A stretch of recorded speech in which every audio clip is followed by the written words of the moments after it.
Hail, hail. Thank you for downloading and listening to the Celtic Lifetime XI podcast, brought to you by CelticUnderground.net.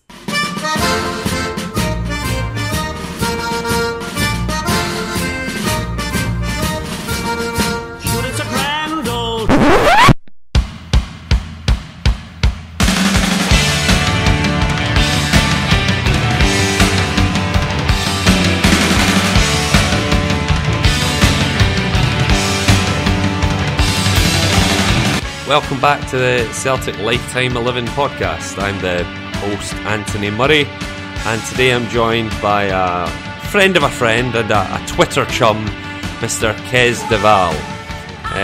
Me and Kes have actually met in person before, usually on the wrong end of a long festive night out when our mutual friend has brought us together when we've been well on the way, so to speak. So yeah, it was nice to actually meet in a sober sense and have a good blether about something that we both love very much, which is of course Celtic Football Club. Kes, bit of a footballer in his own time, played in a Scottish Schools Cup final a long time ago, which you'll be able to sense how long ago that was from the players he picks.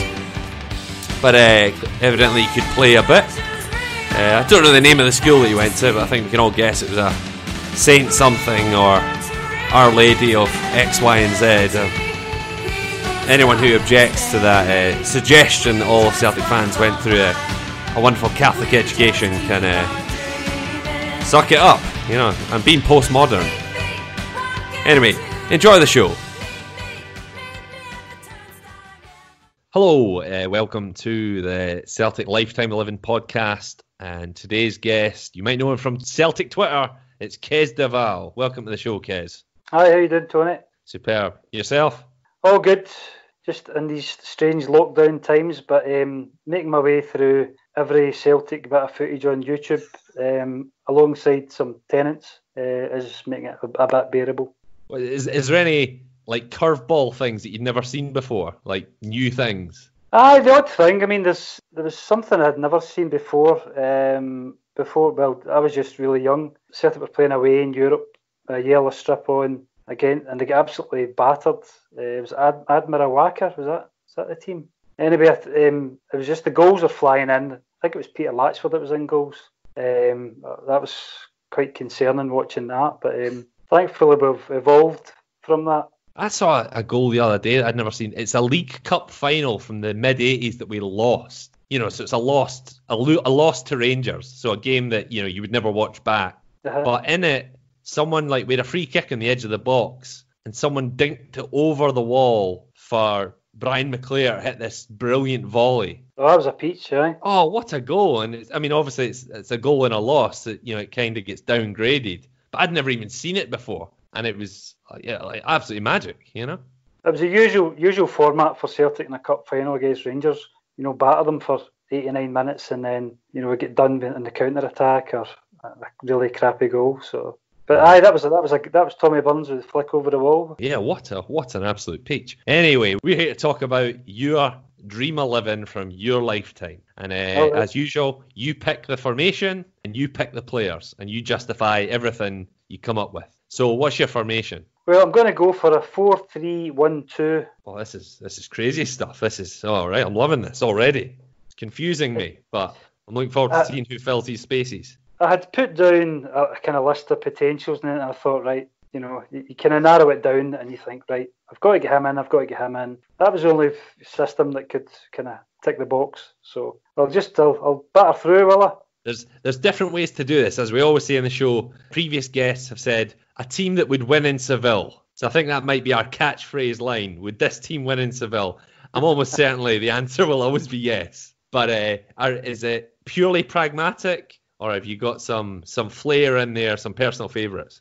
No, I try to keep it as reliable as possible. So guys that you think going into battle in a big game, they had something about them, or they were good ambassadors for Celtic in terms of their style and how they played. It was I'll kind of talk through each one, and it should be kind of self-explanatory. There was a few obviously didn't make it, but I would just be self-indulgent with that, so we'll keep to the script. Keep to the script. Okay, right. So starting right at the back, as always, who's your goalkeeper? Well, I went for Artur Boric.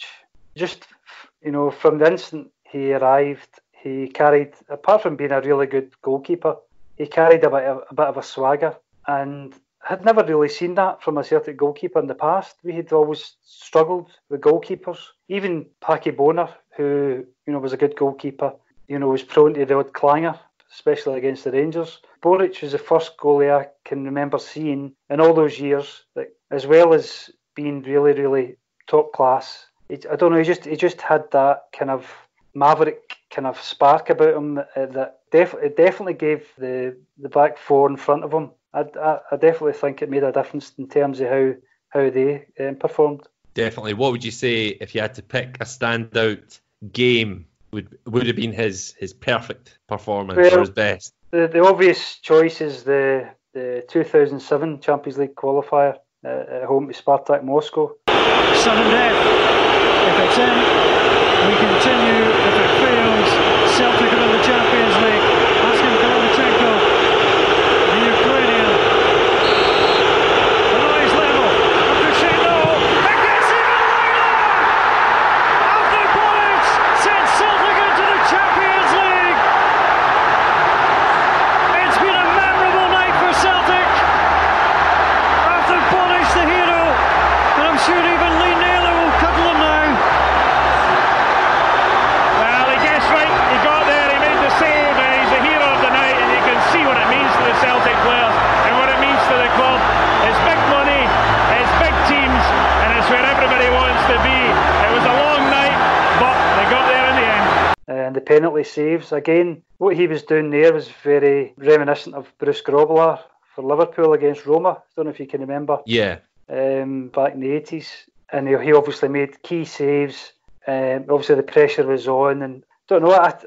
Normally I would shut my eyes when Celtic got into penalties, but I don't know if I fancied it that night because I thought Boric has got he's got the mental strength to handle that kind of pressure, and that might spook the Russians, I remember I was in Zagreb during the Euro Championships in 2008, and obviously the tournament was getting played in Switzerland, Austria, but downtown Croatia, because Croatia were quite a good team at that point, one of the favourites for the tournament, and so they were showing all the games in the middle of Zagreb on this giant big screen, and Poland were playing, I think it was Germany, and I think I'd had a skinful, and I was just singing Artur Boric songs, on my own, getting funny looks from all these Croats, like, who's this mad guy? And then when they put two and two together, I was like, he's clearly not Polish, but he loves Artur Boric for some reason. And then they figured that he's a Celtic fan, he's Scottish, and then people started joining in, singing Artur Boric, the holy goalie. And it was performances like that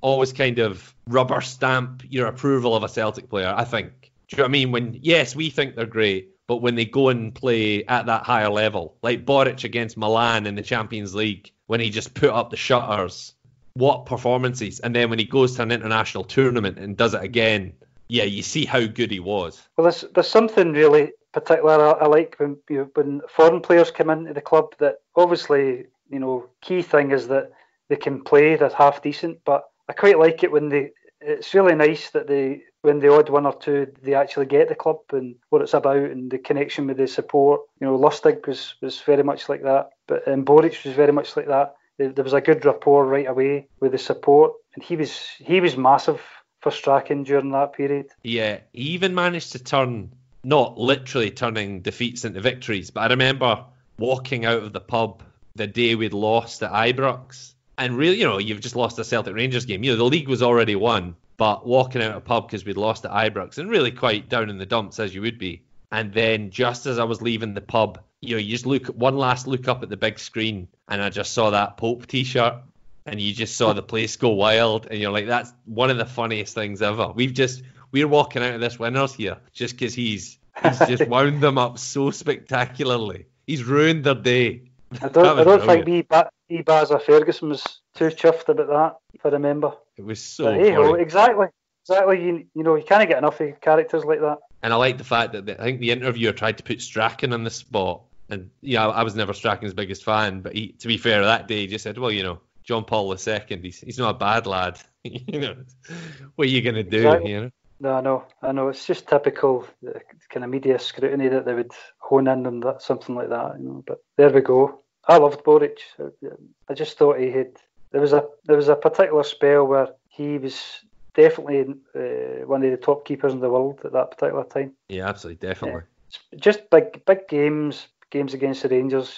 You weren't worried about it. And there was a story. I'm sure I read a story once where someone was mugging someone in Kelvin Grove Park, and Boric jumped in as a have-a-go hero, and scared the guy off. It was daft things like that. It was just like, this guy's mental, but he seems to be on the right side of everything. He was a bit different. So yeah, no complaints for me, Artur Boric. A fine choice for your goalkeeper. And now we've got a flat back four, I'm assuming. Yes, generic. Do you want to do your centre halves or work your way from left to right or right to left? Or? I'll go from right to left. Right back. It's the only position, one of two positions where there can't be any dispute, I think. And that man is Daniel Fergus McGrain. Showing your age. Talk about Danny McGrain. Well, obviously, when he first came into the team, I would have been too young. But as growing up as a boy, going to Celtic Park, my dad, my papa, and going to reserve games at Celtic Park, it was quite strange to see a player that looked like that, but with a beard. It was quite an unusual thing. It made him stand out. He'd obviously come out of that Quality Street gang with Macari and Dalglish and George Conley and the likes. And I suppose, I was thinking about this today actually, I suppose the way Danny played kind of defined what a Celtic fullback should be. I suppose Jim Craig before him had kind of was the benchmark for that. But when you going back watching old footage, you see a lot of the attacks down that side, him overlapping Davy Provan and stuff like that. It kind of set the standard, I feel like. And I can't remember too many games where he got the runaround. I just loved him as a player, just really reliable. Played in a couple of World Cups. I would say a genuine Celtic legend. He's definitely one of those guys that the people that were lucky enough and of the right age to see him talk about as like A-list, basically. Do you know what I mean? There was times where he was basically the best right back on the planet. Lots of people say, which is absolutely huge for Celtic to produce a player like that. To be consistent over so many years, it's quite rare. Maybe wasn't the quickest as he obviously got a bit older. He was a good reader of a game and he was really good at linking the play. And I couldn't think of anyone who could get close to him on that side of the park. Abercrombie into space, McGrain with a delicate ball to Murray McLeod. Here's Paul McStay. Finding Aiken, now McGrain, Celtic in full cry now as McClare gets free on the right. There's Johnston. Absolutely magnificent. One of the goals of the season. Set up inside the Celtic half, the final ball from McGrain, releasing by McClare. His pace and the final pass to Johnston was perfect, and Stewart this time completely helpless. Paul McStay. Well, Stewart needed 2 bites. Now that must be a goal for Dundee. Sheer bedlam around the stadium. Well, you don't need to hear any more news than that. Dundee clearly has scored at Dens. And let's lift off here at Front Street. Oh, what incredible scenes. Danny McGrain gets in there. This is a pretty good team already. So next one of your centre halves. This is obvious just because of his sheer ability, but Virgil van Dijk, outstanding, real proper player. How we managed to get him from a kind of middle table team in Holland under the radar. Again, one of those players when he came, played with a swagger. And as he's went on in his career, you've seen that in greater detail, that he doesn't look stressed, when he's up against a tough opponent. It looks very kind of old school, he won't be kind of hassled on the ball or anything. The only thing is, because he was there for only such a short time, it's hard to really think of, instances where, you think, oh, he had a great game there, or, that was a defining moment. I don't think in Scotland he was really tested for it to be something as obvious to stand out. But you just oozed class, proper player, technically sound, and we were lucky to see him for a couple of seasons. Van Dijk, figure of concentration alongside Mulgrew. It is Virgil van Dijk though! That is superb! He displays another of his talents, and what a signing this man has been for Neil Lennon. Delightful strike from the free kick, and that is his 4th goal of the season. He is a real talent. One of my favourite things in football, always has been since I was a kid, is free kicks. Guys scoring free kicks. It's probably my favourite type of goal, which some people disagree with because it's a stationary ball. What's so exciting about that? But I think the ability to execute a perfect free kick is just brilliant. It's something I loved practicing as a child, and something I love watching. And that was one of the things that again separates him from a bog standard good centre half. The ability that he'd come, and I think early on he scored. I can't remember where he scored a free kick, but he did score a free kick for us. And I remember the next day in the paper reading, "Oh yeah, Ronald Koeman taught me how to do this," because I think he'd been his coach at some point, and kind of buying into that. And to say what are the standout moments for Van Dijk, and it actually harkens back to the thing I was saying earlier about the Brian McClare goal, in the League Cup final. Van Dijk hit a free kick at Hampden. I think it's the Inverness-Cali game or Ross County, or the handball game. Yep. I can't remember. Was it Inverness or Ross County? Inverness, yeah. Right. Craig Gordon gets sent off, didn't he? Yeah. Van Dijk hits a free kick in that game that is top 5 Celtic free kicks of all time. This could be ominous for them with Virgil van Dijk.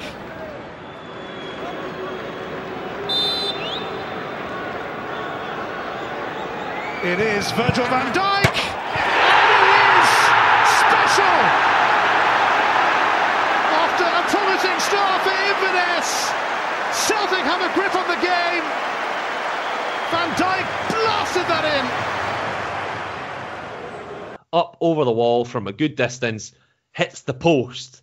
Impossible to save, and probably his best goal in the hoops. But again, it's on an afternoon where it doesn't go our way, and we kind of forget about it. But yeah, he could hit a dead ball. He must be.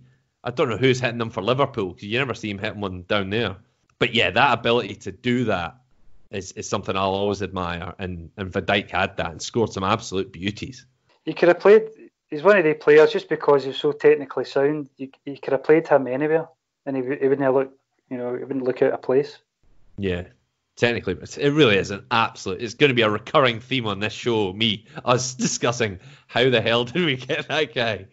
An absolute mystery, in the modern climate. And the thing that puzzled me was when he left us, that it wasn't United, Arsenal, and Spurs that were coming to get him. It's like, are you not paying attention at all?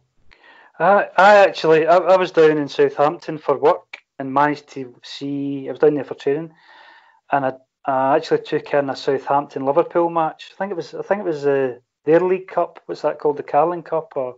Yeah, probably at the time. Yeah, Carabao Cup now. Aye, and it was a 2-leg thing, and Liverpool had a strong team out that night. He was centre half for Southampton, and he, without word of a lie, he was a standout player on the pitch.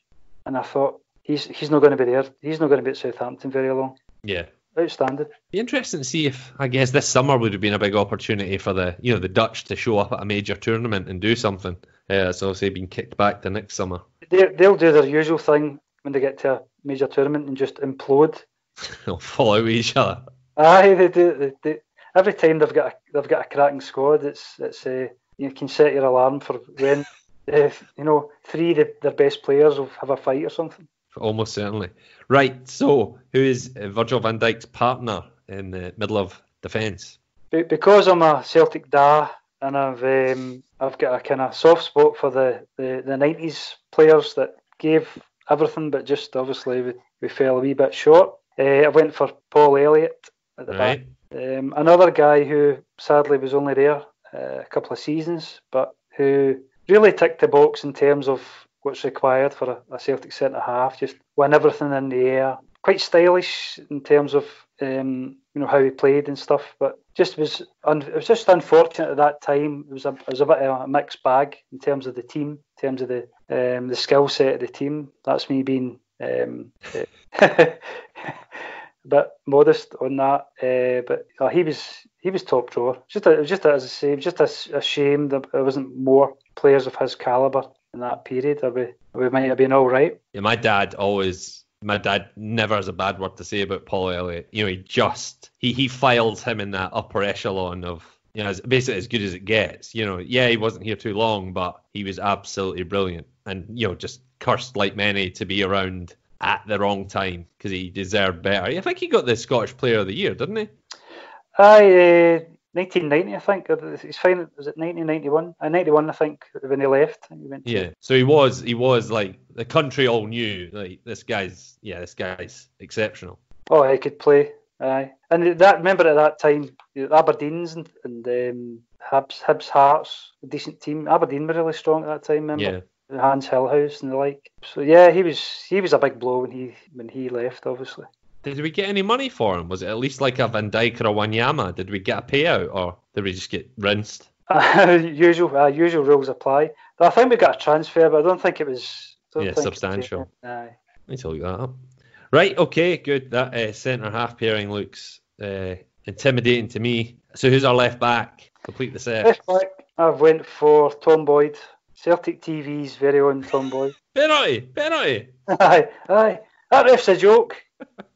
He never gives us in, that ref. And then you watch the replay and it's like, oh, right. Hey, Tom, I think the ref was right there. Sorry about that. But no, his heart's in the right place. I heard an interview with him. He did. I don't know if it was the BBC podcast or another Celtic podcast, but he did an interview some point in the last 12 months, and he was excellent. You know, I'd never really heard him talk, but I remember listening to that interview and thinking, oh, I love this guy to bits. You know, this guy's a humble, good, you know, custodian for the club. This guy's class. No, it was how we managed to get him. Well, the best thing about him coming was we get rid of Cascarino. This is a recurring joke on this podcast at this point. Is it? Yeah. We've done this material before. Oh, no. It's like, what's that quiz show where you already give the answers at Family Fortunes? Aye. We've already had that one. You'll need to get a buzzer, Tony. We've already had that one. Well, I can choose somebody else now. I'm sticking to Tom Boyd. No, he was obviously the captain that stopped 10 in a row, and it was one of the kind of defenders who, without being silky, was pretty reliable. Good turn of pace. Obviously a good Celtic guy. Played in the World Cup. Played in the Euros. Bizarrely only remember him scoring once. Correct me if I'm wrong. It was away to Falkirk in Brockville, and it was the worst goal you've ever seen. That could be an interesting running conversation on any Celtic podcast. What was the worst goal we ever scored? I'd always throw in with the Carlton Cole. Carlton Cole's goal is so bad. That footage should be deleted. So are you raising me on a Carlton Cole? Was Tom Boyd's goal worse?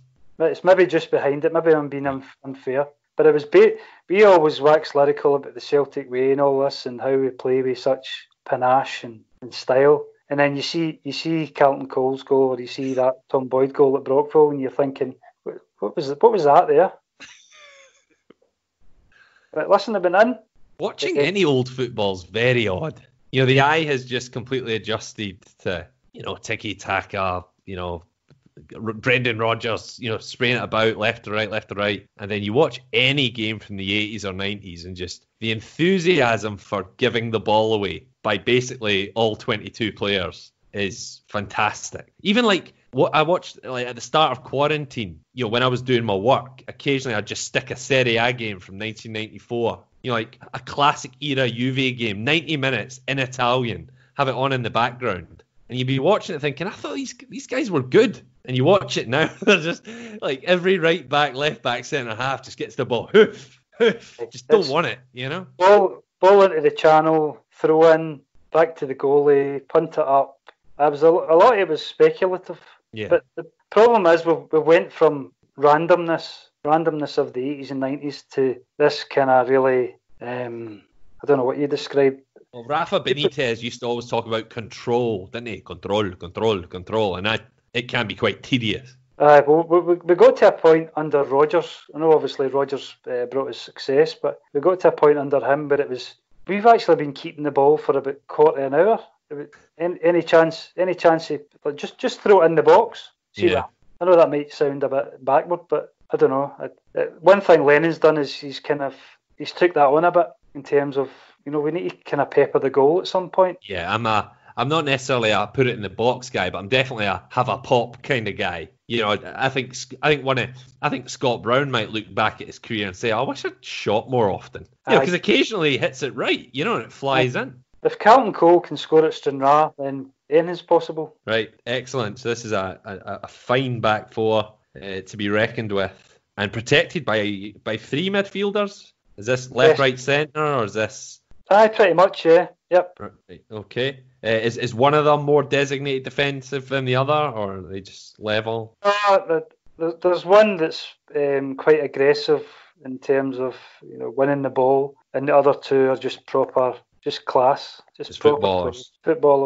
Right. So a bit like Milan when they had Gattuso, Pirlo, and probably Kaká. You've got your little Rottweiler, and then two others just to paint beautiful paintings. Yep. In fairness to the one I've got here, who was more of more aggressive, he could play a bit as well. All right. So who's that? Let's start with him. We'll start with him. Is Stelian Petrov.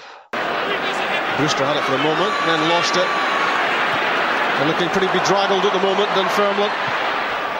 Agat's cross came off the head of Lee Bullen, didn't know much about it. Wallace squares it. Stelian Petrov for 3-1. That's the goal which ensures the Scottish Cup is going to be in Celtic hands. 6.5 minutes from full time. Petrov scores his 10th goal of the season. All the composure you would want in this sort of situation. Who came from CSK Sofia and decided to learn English from a burger van outside Parkhead. So that was a good start to life in the hoops, learning the local dialect. No, obviously Petrov came, Barnes signed him, didn't he? Yeah. And Barnes, in his wisdom, decided to play him at right back. And then the next manager who came along, who had better ideas, says, we'll try you in right midfield. He was a brilliant right midfielder, especially for Scottish football. Could handle the physical aspect, box to box, get you goals, get you free kicks. That's my only maybe criticism of him. Sometimes, well, it's all right saying that now, but when you needed a goal, you think, I think you've been down a wee bit soft there, Stan, to get us a free kick. Alan Thompson whips it in, bang, Larsson goal. It was just a really loads of energy to get up and down. He was top notch. Good thing is that, or the sad thing really is that it took as long for us to see that it could play. But that was obviously because where he was being stuck at right back. Yeah, there'll be some folk that probably might not remember this, but I remember before we signed him, he'd played a blinder against England in an international match. And I think Bulgaria had given England a bit of a doing in Sofia. So, his stock was high when we got him. He was this young star. Admittedly, the Bulgaria team was aging, and, the team in '94 had been great, but they were well past their best. But they did have this young star coming through. And for us to pick him up, I always thought it was a big coup.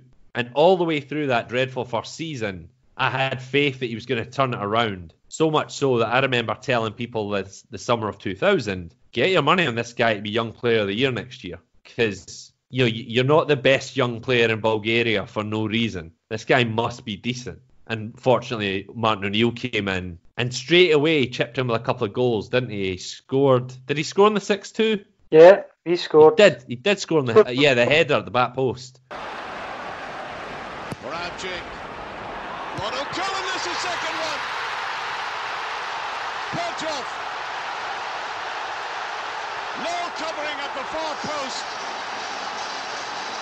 And a young Bulgarian given a gift.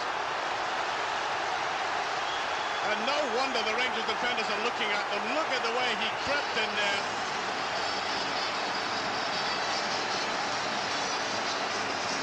And this Rangers defence, as I said, could be vulnerable in the air. And that proved it again.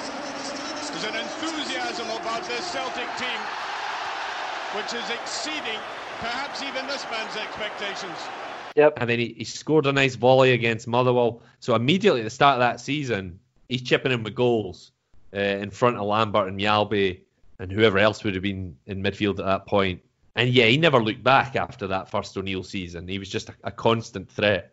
It was just loads of energy. I mean, obviously we were lucky that team, that Martin O'Neill team, had so much fire in their belly, and he really typified that kind of never say die kind of attitude. You know, go and win the ball, and you know, link as quickly as possible with the forward players, and it was just really direct. Just kind of, you miss that now, but obviously the game's slightly different, but it's more side to side than, you know, into strikers' feet. He did that strange thing where I was at the game because my dad was picking me up from uni at Dundee, and we'd gone to McDermott Park the night he broke his leg at the end of the treble season. That's why McNamara played in the cup final, of course, because Petrov was out. And I'll never forget when he came back from the injury. I mean, that's quite a good time to break your leg, you know, over the summer, you know, in terms of not actually missing much. And that he did all the recuperation. He was basically good to go, you know, at the start of the next season, O'Neill's second season. And remember, he came back and he scored 4 free kicks in 4 games. He scored a free kick at Juve. He scored a free kick at Dundee, which is, again, one of the best free kicks you'll ever see. It was like a bye kick. Well, it's a long way out, but Henrik Larsson is standing over the free kick. Petrov is also there. And Stilian Petrov! Oh! Blistering from Stilian Petrov. One of the goals of the season. Breathtaking. Yeah, Livo Moravcik, eat your heart out. What a strike. And if you're the goalkeeper, you're saying, go on, hit it, you're not going to beat me from there. What a magnificent strike of a football.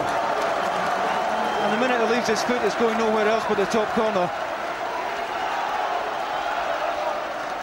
And what a treat for the Celtic supporters sitting behind that goal of Jamie Langfield. Hardly any spin in the ball, he struck it so sweetly. Well, that was of the highest quality from the young Bulgarian.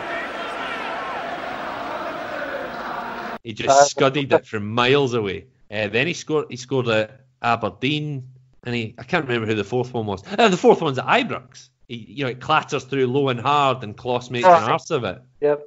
So yeah, you kind of thought, all right, this guy's going to score free kicks all the time now, and he never did it again. I don't know what happened there. He was so hot at it, but he was brilliant for a goal against the Rangers. You know, he was a classic Hunslayer, and that he always, and often the first goal, you know, the important first goal, he was good for that. I think seeing it on the morning of those games, like the games against the Rangers, or even on the eve of a European game, and you'd be looking at your kind of expected 11, and he was definitely one of the guys thinking it must have been a nightmare playing against him. He wouldn't give you peace, and you know he's going to work his socks off.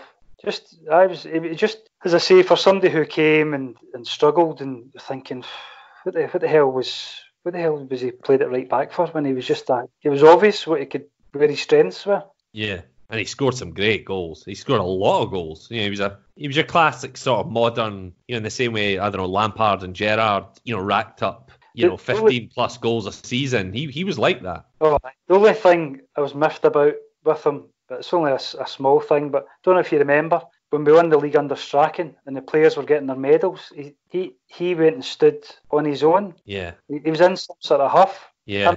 Him and Strachan had some, must have had a fallout or something, but it was quite deflating because everybody was in party mode. Yeah. You know, just won the league, and you're looking at Petrov and thinking, how's he not joining in the celebrations? What's the story there? Yeah, this is his big farewell. Why has he been a stroppy wee bitch, basically? Yeah, just enjoy it, you know.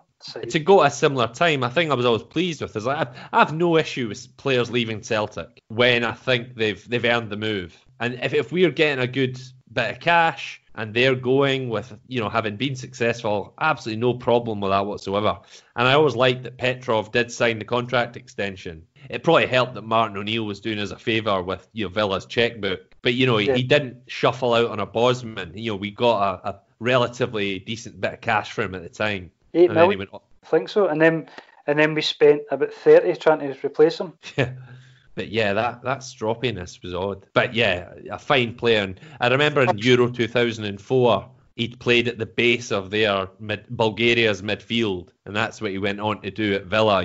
A much more deep-lying player. So a bit like where you've got him here in front of the back four. So I'm very intrigued to see who he's carrying water for and who's in front of him. Well, again, much like Danny McGrain at right back, Paul McStay. Good play from Paul McStay.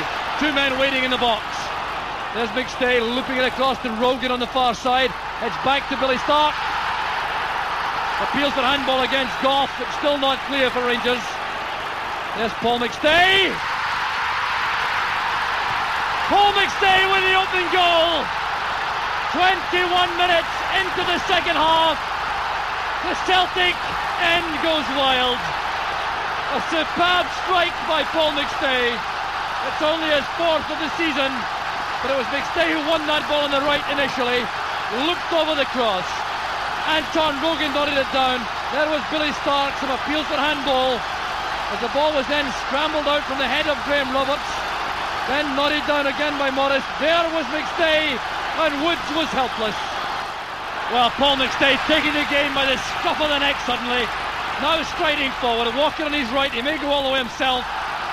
If I was a young guy going to games, he was just class. He was just proper technician. To quote our friend in Leicester, or our old friend in Leicester, particularly the centenary season. I think he won Player of the Year that season, and he was absolutely immense. And he just typified, apart from being a class player, to me, he represents everything that a Celtic player should be in terms of how they conduct themselves. I know that I don't want to sound like some sort of moral code or anything like that, but I've got a separate note. I've got a wee issue with Griffiths when he ties scarves to posts and things like that, because I don't think that's becoming of a Celtic player. But to me, McStay, he always spoke well in front of a camera. He led by example in terms of the way he played, in terms of the attacking style, and he had obviously options to go to Italy, and he's a true Celt in that he stayed and fought the battle. He was outstanding. Like I say, I didn't see him. I was too young really to appreciate the centenary season and stuff. But even in his latter days, he was class. In that first season at the new Celtic Park, there was only 2 stands, and then the Wayne Biggins stand for the second half of the season. He was still scoring 25-yard volleys. Not every week, but he scored some crackers. Yeah, he actually. There was a kind of period where under Tommy Burns as manager, he came back to life again, and then just sadly, obviously, get the bad knee injury. But when he was linking up with Cadeti and the like, you could see that had kind of rejuvenated him a bit. But he was class, and we're just lucky to see him for so long. And I just admire him, the fact that he stayed to, even though we were going through really horrible times in the 90s, and he decided to stay. And I just think he represents everything that a Celtic player should be. Yeah, absolutely class. I saw his little brother play a bunch of times, because I don't know, for whatever reason, the Celtic reserves used to always come down to Palmerston to play biannual friendlies, or maybe they were league games, some kind of reserve league or something. But they were down playing Queen of the South. And I saw Raymond McStay play more than once, and always thinking, is Paul's wee brother going to cut it? He never did. Is John bigger? Is that his older brother? I think, is that not a cousin? Aye, he's the one that was headbutted by Duncan Ferguson. Who was the one that played then? Willie McStay. Was he an older brother or a little brother? I think he was older. Yeah, I thought he was older. Aye, but the one I saw was Raymond, and he never made it through. Well, but, yeah. I used to get kind of dragged along to reserve games at Celtic Park. We used to go. It was ridiculous, actually, how many reserve games used to go in the 80s. And Raymond would be involved. Well, actually, a lot of the first teamers would also be involved, because it was school reserves where you could have young aspiring players in with the kind of older guys. But I am sure there's some kind of famous stat about Paul and Willie. They played a cup final together, didn't they? Aye. I don't know if they scored. I think they scored against Rangers in the one night. I think they did. I think someone will send us a message on Twitter either correcting us or confirming this. Celtic does make yourself known.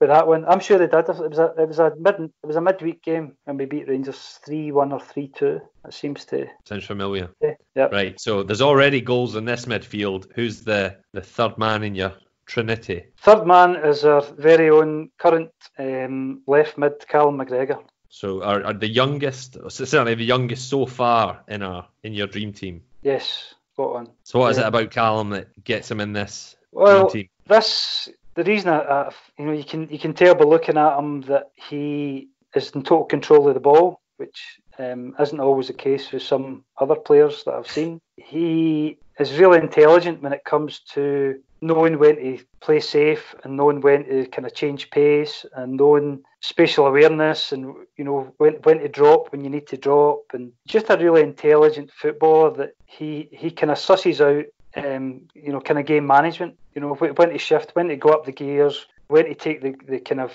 pace out of the game. I know Brown obviously gets all the kind of plaudits for his aggressive and with the heartbeat of the team and all that. But McGregor gets us playing. He really gets us playing. I like the fact that he had to go to Notts County to get game time to develop, and we had to be patient with him when he first broke through under Dyla, because it wasn't obvious at that time, because it was obviously a time of transition where you're seeing guys like Wakaso and things like that and other bizarre signings. But in years to come, hopefully when we do 10 in a row, you'll look back and go, how did we keep a hold of that boy? Yeah.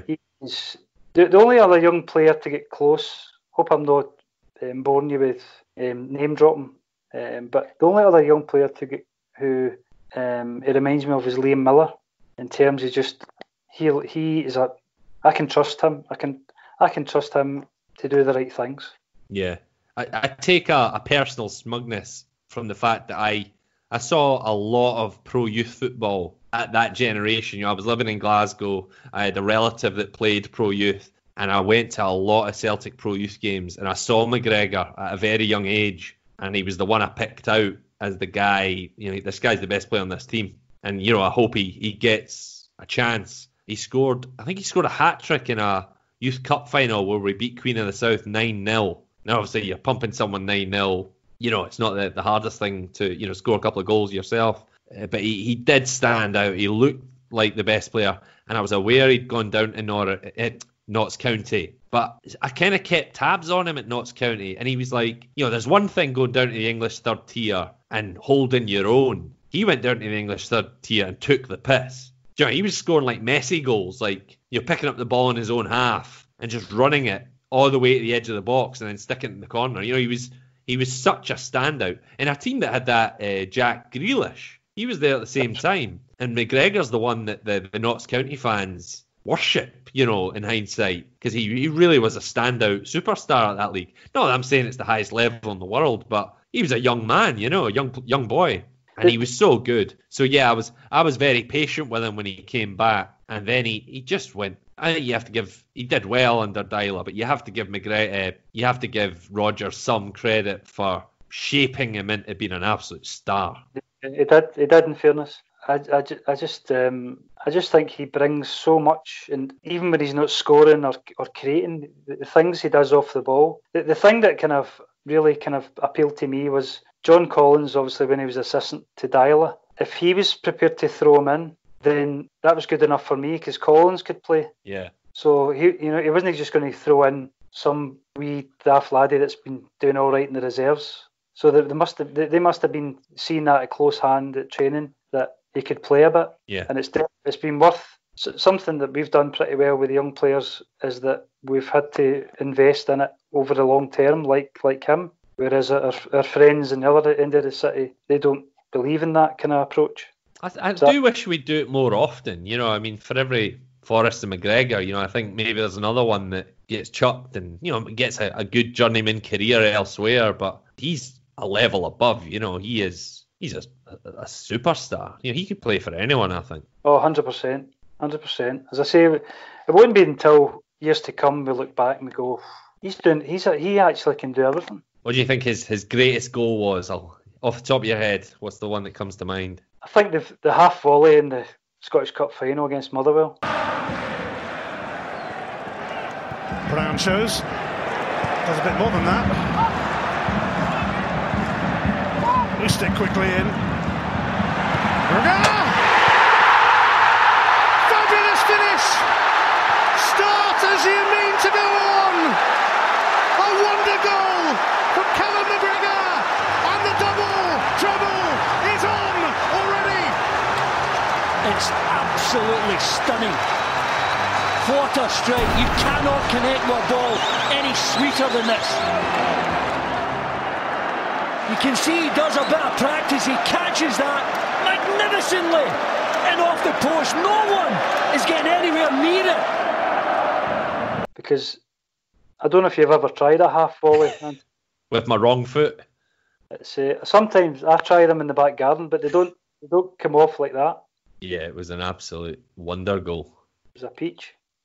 Yeah, he's something else. Big fan of Callum McGregor. So, yep, a contemporary player in your all-time 11. That shows how well he's doing. Right, so there's our excellent midfield three, and you've got a guy, I guess, playing as a sort of number 10 just behind your front two. Correct. So I'm intrigued who this character is. Who are you giving the number 10 shirt to? Number 10 shirt goes to Lubomir Moravcik. Lennon's free kick. Larson into the path of Lubomir Moravcik. He's through and he scored, and it's 1-0 to the champions, and it's little Lubo. Oh, Henrik Larsson does magnificently in to hold it up under pressure from Bert Konteman. Needed a bit of support. It came from Moravcik, who was prepared to get forward and help him, and from there on in he had the composure to pick his spot. Maloney's flick. Oh, Moravcik's going to be in again here. Where are Rangers? Lubomir Moravcik. Is he going to get a second? You better believe he is. It's a double for Moravcik, and Celtic are heading for their first win over Rangers and Ibrox for 6.5 years. I couldn't have showed any more composure in. Wonderful finish by a wonderful footballer. 33-year-old nobody turns up Parkhead with a brown suit that's 3 sizes too big for him, and then Hugh Keevins says Celtic have no ambition signing this random guy for the Czech Republic who costs 300 grand, and then about a week later we're thinking, how did we know about this guy?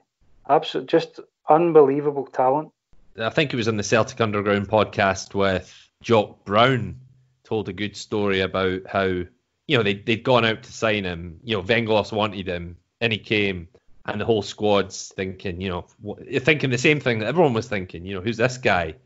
And like one training session in, Paul Lambert walked into his office and was like, "This guy's an absolute genius." Mm-hmm.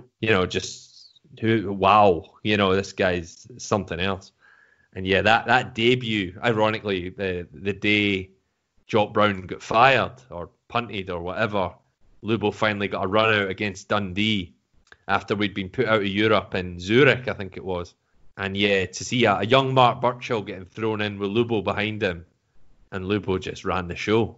It always amazes me when you see players like that and you're thinking, he's not got much pace. So how's he creating all these chances, scoring goals? I mean, you could the list is endless in terms of footballers you've seen who you look at their kind of strengths and weaknesses, but he had zero pace whatsoever, but he could make space for himself, and his final ball for Larsson and the forward players was ridiculous. We just put it right on the other head. I remember that game, was it 6-2 that game, or 6-1 or something? Yeah.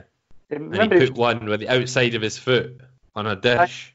Left foot, right foot, and then his greatest moment in the hoops was controlling the ball with his arse against Hearts.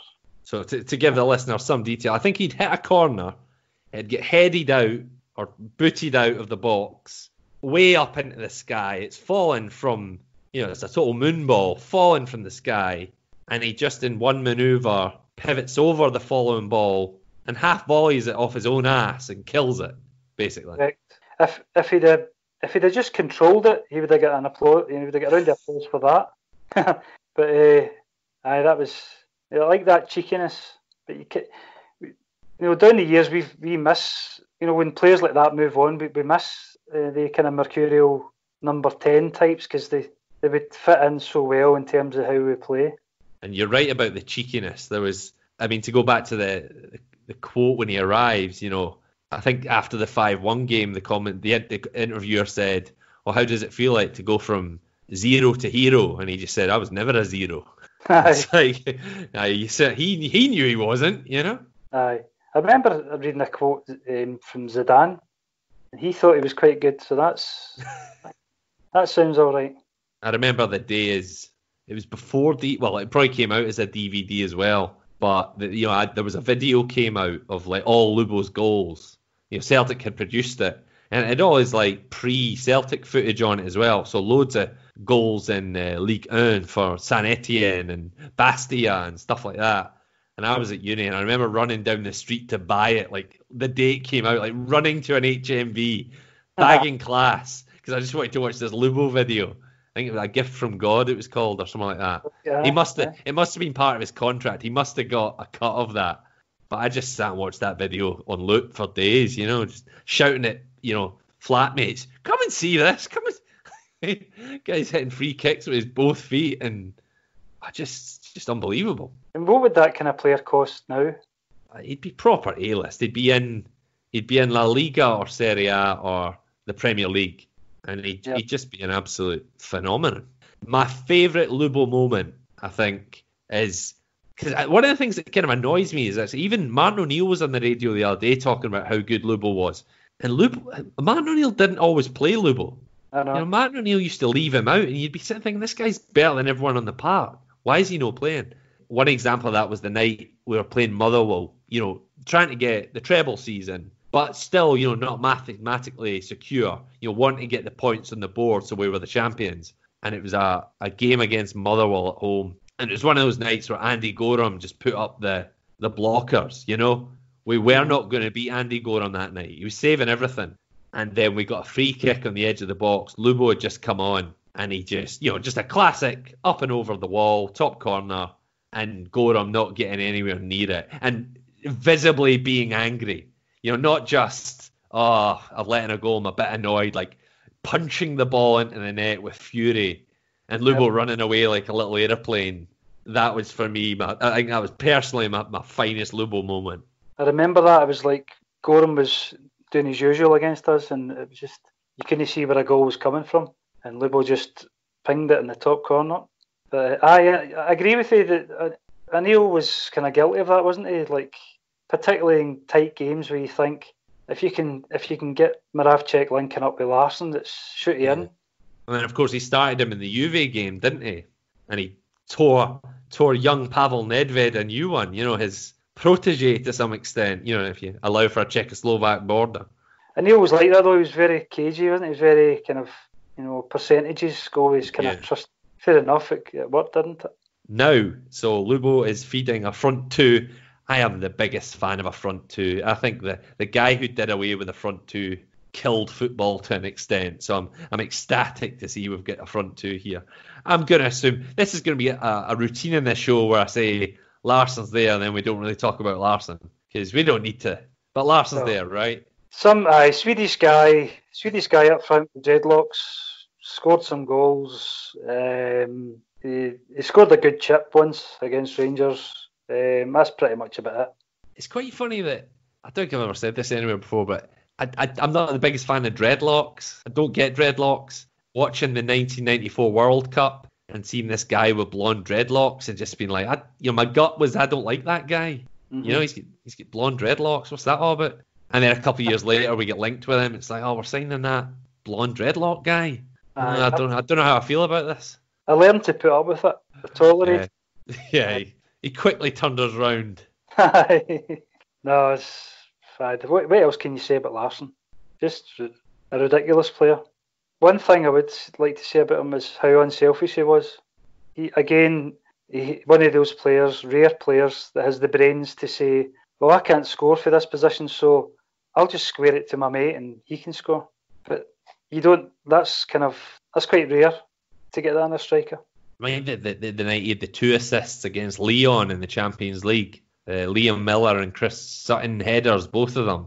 Yep. And Larsson just, scooped them in on a dish both times. Just absolutely phenomenal footballer. Celtic were outstanding that night Yeah. against Leon. They played like a proper high intensity passing game that night, and we hadn't really seen much proof of that previous to that. That kind of style. This goes back to what you were saying earlier about Liam Miller.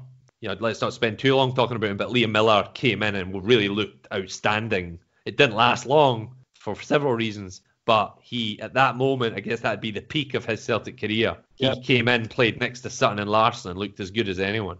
Oh, he was a true talent, but obviously he had a chance to go to Man United, so... Yeah, there's a reason Man United win for him, because of a night like that, where he lit up the biggest stage there is.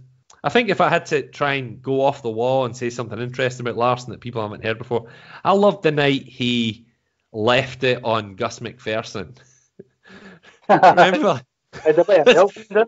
Larsson had spent a couple of years getting hoofed up in the air by shite Scottish journeymen. And then one night, I guess, he slyly just, left a stud in and left a big gash on Gus McPherson's leg. And the media tried to create a furore, and Gus McPherson was all boo-hoo, woe is me. And Larsson never said a word. I doubt he ever mentioned it. He just, pretty cunning, pretty cheeky, but a bit of nastiness, which you need at times. Well, that's one thing I respect about Craig Moore of that mob. Him and Larsson used to spend 90 minutes knocking hell at each other. Yeah. And Larsson would get whacked and just dust his cell down and get back up and no complain. And then Larsson would stick one on Moore, and likewise he wouldn't complain either. Again, don't want to sound like an old game, but that's kind of missing now in football. Yeah. When everyone asks me who's the dirtiest player I ever saw, Moore's always my first answer. Moore was absolute filth. But Larsson in that context certainly gave as good as he got. Well, I liked how they accepted that was the gig, and there was none of this greeting to the ref. Yeah, that reminds me. I think one of the best examples of that I saw was, remember the night John Carew and Bobo Baldi went 12 rounds. That was just comical, because that was a heavyweight bout. That really was daft, but they just went at it all night. But yeah, that is missed from football, and it's something you appreciate on the rare occasion it pops up. But yeah, so now who joins Larsson up front? Well, I've been a wee bit self-indulgent, Anthony, and I've went for Brian McClair. I didn't know that. And he got a mention at the start, a bit of foreshadowing. That was a complete accident, right? Brian McClair, take it away. I mean, I could have picked any. I had about 5 in mind, and I thought, right, when I was a wee guy growing up, who was the kind of player I really loved to watch, and it was him. Again, I've got this thing about players that don't have much pace, but they can make things happen. And McClair was like he was a goal machine for Celtic. Yeah. But he didn't have a turn of pace or anything like that. The one game that just stands out,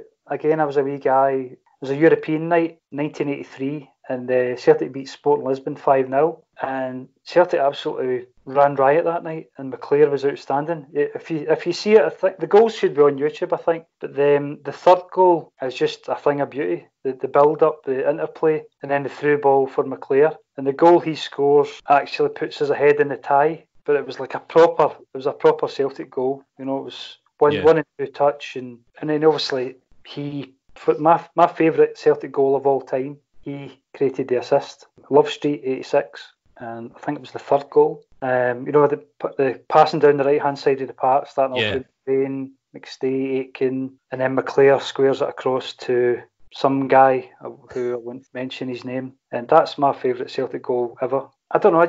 I'm kind of impressed by players who you look at them and think, well, he's not going to get past that centre half, but they've got some ability that gives them that kind of edge, if you like. Yeah. And he scored all different types of goals. He scored with the head, took penalties, done well against Rangers, and obviously when you make the jump to Man United again, it's kind of proof that you're no bad, But I mean, I listened to a podcast recently. They were talking about Man United's 1996 season, and he still played 20 plus games for Man United. This isn't like early United being good. This is 3-4 years into United winning titles, and he's still there or thereabouts getting used. So he clearly had a lot of time. How did he play a lot of games for Scotland? What happened there? I think they played him. The way he played at Celtic was kind of just somewhere in between, like a number 10 almost. Yeah. Or just off the front, but he played more kind of deep line midfield position for Scotland. I don't remember him really playing that well for Scotland. But I mean, he could score goals as well. Like, he did have one season, didn't he? A sort of, Larson treble season where he scored like 40 plus, didn't he? Yeah, but I won the Golden Boot. One season. I was out. McClare was a goal machine, and again, I remember when he first came into the team. I think he scored 4 goals. He scored 4 goals against Dundee. We fact Dundee. I think it was up at Dens Park. And then the next game was a European game against our house. And Davy Hay put him on the bench. And he played Jim Melrose instead. And every Celtic fan's like that. Hold on, we've just had a guy score 4. Yeah. Right? Which is, it's pretty decent. So what we'll do is, in the next game, we'll play this other guy who's, it's not really happening for. I've never even heard of Jim Melrose. Who was Jim Melrose? Oh, he was supposed to be the guy who was going to replace Charlie Nicholas. But he famously scored, it was either Tannadice or Pittodrie. He used to get a bit of stick for the Celtic fans. But a lot of the kind of play would break down at him and stuff, and the goals were hard to come by. But he famously, I remember him, he scored up at either Tannadice or Pittodrie. I think it was Tannadice, and he gestured to the Celtic fans in a not very nice fashion. So I don't think he, after that, it kind of the script was written really. Yeah, the knives are out. For what I remember, it wasn't great. It wasn't the worst, but it wasn't great. But certainly not getting in this team. I suppose try to replace Charlie Nicholas. It's a bit of a tall order. It's a bit like when Henri Camara tried to replace Larson. Yeah, that wasn't happening. Right, that front three is something. I like the shape of this team, and I like the dynamic. The back four's a back four, the midfield's a midfield, and that front three is just going to ruin everyone. That's a good team. I like this. I don't know if I prepped this, but the way we end the show is I ask you, tell us which player we never signed in your time that you think we realistically could have and should have. Well, I read a few years ago, Mo Silla was friendly with Didier Drogba, and he had intimated to Silla that he would be interested in joining him at Parkhead. And Momo, in his wisdom, says, "Oh no, you probably not get a game because we've got Sutton, Larson, and Hartson." and he went, "Right, okay. What I'll do is I'll go to Marseille, then Chelsea, and then become one of the best strikers in world football." Yeah, for the next decade. I obviously tweaked that version a wee bit, but I think it was a case of wee bit of bad advice there for Momo. That is a proper one that got away. That one, isn't it? No half. Then he's not getting in ahead of Larson. To be fair to Momo, you could bring him on last 10 minutes, but away to Inverness or something. He'd have done a job. Aye, just fire long balls up to him. Just see how he gets on. Drogba was an absolute brilliant footballer. Aye. Yeah, he'd have done a job, and he'd have been more useful in the Henri Camara in the post Larson era. Aye, he was slightly better than Jim Melrose. Right. Excellent. Okay, Kes, thanks for doing the podcast. That was very entertaining. And everyone else, thanks for listening. Hail, hail. Hail, hail, Antony. Cheers. This podcast was brought to you by Supersound. Supersound.